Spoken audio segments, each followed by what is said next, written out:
Hello दोस्तों, स्वागत है आप सभी का हमारे YouTube channel short hand hospital में।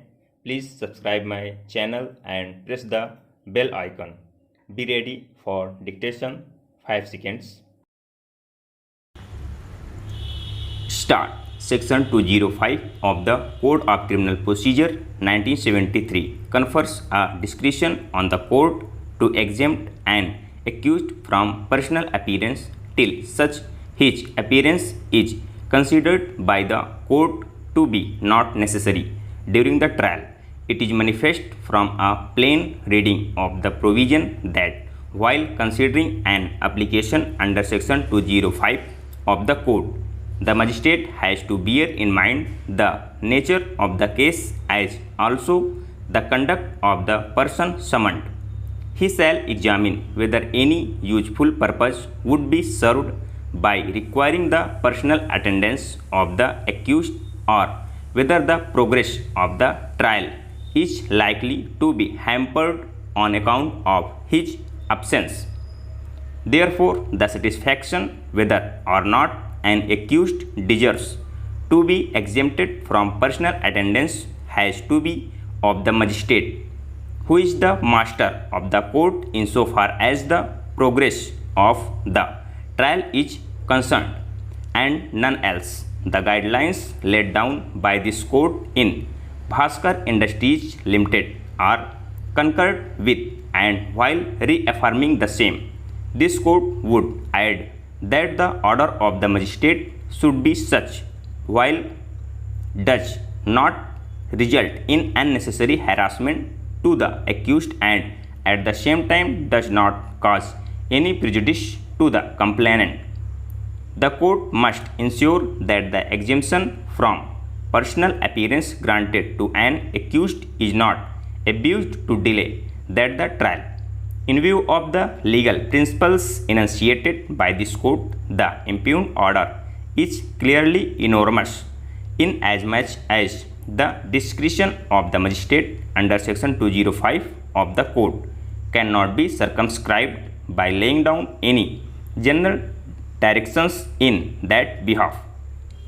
Similarly, while it is true that the power of superintendence conferred on the High Court under Article 227 of the Constitution of India is both administrative and judicial, but such power is to be exercised sparingly and only in appropriate cases in order to keep the subordinate courts within the bounds of their authority.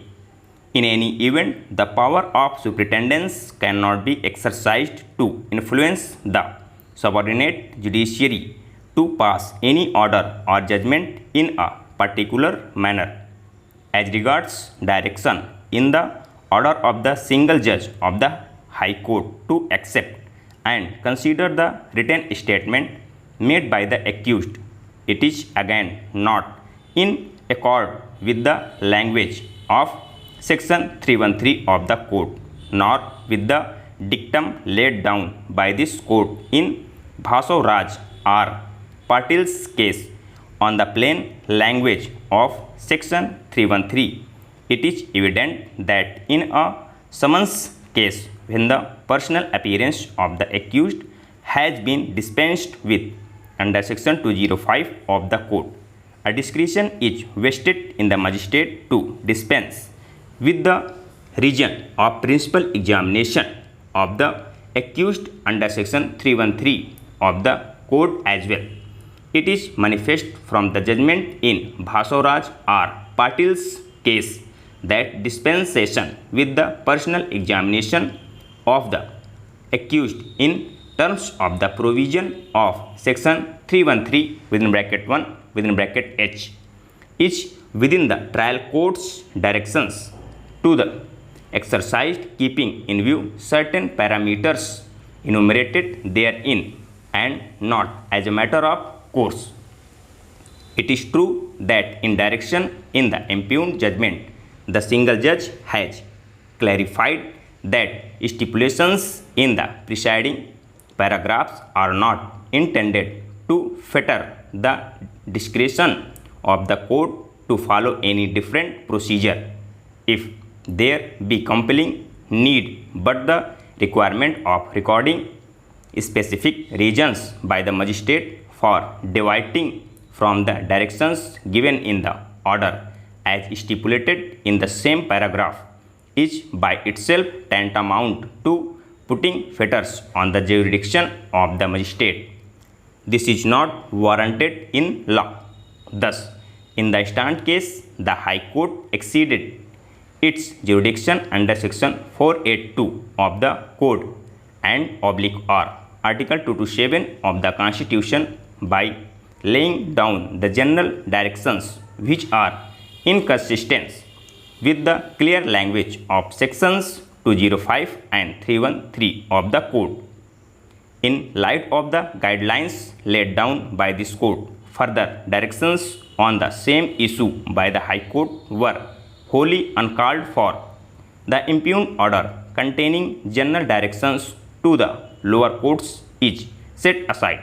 However, if the accused moves the trial court within an application under section 205 of the Code for exemption from personal attendance within the time stated, the exemption granted to her by the High Court shall continue to be in force till her application is dispensed of by this court. Challenge in this appeal by special leave is to the order dated 4th September 2008 passed by a learned single judge of the High Court of Kerala in 2007. Over.